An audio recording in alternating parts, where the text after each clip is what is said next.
शिक्षक संघ खंड कुल्लू वन की का जनरल हाउस आज किया गया, जिसमें लगभग 100 के आसपास अध्यापकों ने भाग लिया। इसमें विशेष रूप से क्लस्टर सिस्टम जो नेशनल एजुकेशन पॉलिसी के तहत हिमाचल प्रदेश सरकार ने जो कुछ निर्णय लिए हैं, तो परसों 31 अक्टूबर को आदरणीय उप निदेशक महोदय जी ने यहाँ पर एक बैठक की थी, जिसमें सभी प्रिंसिपल्स, केंद्रीय मुख्य शिक्षक और टीचर्स बुलाए गए थे। तो उसमें हमारे जो अधिकारी हैं उनकी शक्तियों को कुछ में थोड़ी डिस्टर्बेंस की गई। जैसे मतलब कि सीएसटी जैसे आज तक हमारी छुट्टियां सैंक्शन करते थे, अब वो छुट्टियां प्रिंसिपल्स के पास जाएंगी। कुछ छुट्टियां जैसे अर्नड लीव प्रिंसिपल सैंक्शन करेंगे और कैजुअल लीव हमारे सीएसटी सैंक्शन करेंगे।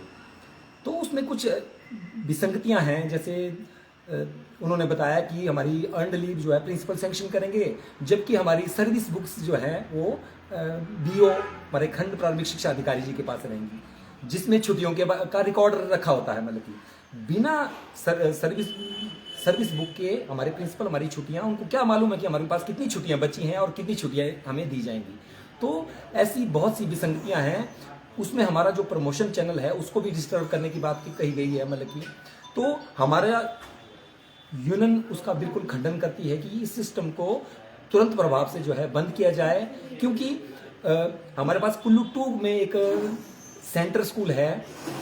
उसमें एक ही सेंटर में 3 पाठशालाएं हैं और उनके वो 3 अलग अलग प्रिंसिपलों के अधीन जाने वाली हैं। तो जो उस मीटिंग में हमें बताया गया कि प्रिंसिपल जो है को हमारे सेंटर हेड टीचर्स प्रिंसिपल को रिपोर्ट करेंगे। तो वहां पर 3 हेड हैं उनके, तो कौन से प्रिंसिपल को रिपोर्ट करेंगे, क्योंकि उनके जो स्कूल्स हैं वो अलग अलग प्रिंसिपल के अधीन जा रहे हैं। तो इस तरह से हमारे जो पढ़ाई का जो बच्चों का स्तर है वो और गिर जाएगा, और जैसे ही बच्चे कम हो जाएंगे हमारे स्कूल बंद हो जाएंगे। उससे हमारे स्कूलों का समाज का में भी स्कूल बंद हो जाएंगे। तो हमारे बच्चे जो बचे हुए हैं, कम बच्चे वहां पे, वो कहाँ जाएंगे।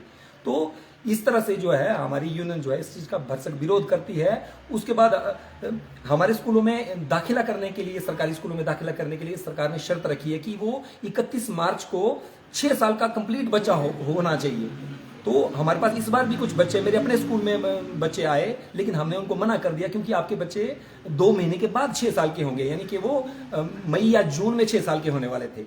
हम उनको पहली में एडमिशन नहीं कर पाए, लेकिन प्राइवेट स्कूल उनको कर रहे हैं दाखिल फर्स्ट क्लास। हम सीधी मुद्दे की बात करते हैं, तो सरकार से आप क्या मांग करना चाहते हैं? हमारी सरकार से वही मांग है कि इस क्लस्टर सिस्टम को बंद किया जाए। जो पूर्व की भांति जो सिस्टम चला था कि हमारी जो डीडीओ थे, ब्लॉक एलिमेंट्री एजुकेशन अफसर रहते थे, सीएसटीज हमारे स्कूलों का इंस्पेक्शन करते थे, और वो जो चैनल था वो काफी बढ़िया था। और जो है स्कूलों के लिए हम सरकार से साथ में ये भी मांग करते हैं कि जो बच्चों की एडमिशन के लिए जो है थोड़ी छूट दी जाए, या तो फिर प्राइवेट वाले भी उन बच्चों को दाखिल ना करें, ताकि हमारे स्कूलों में बच्चे आए, दाखिला हो। अगर सरकार की जो पॉलिसीज हैं कि सरकारी और प्राइवेट के लिए जो अलग अलग हैं, वो हम जो है इस चीज का बिल्कुल विरोध करते हैं कि ऐसा ना हो।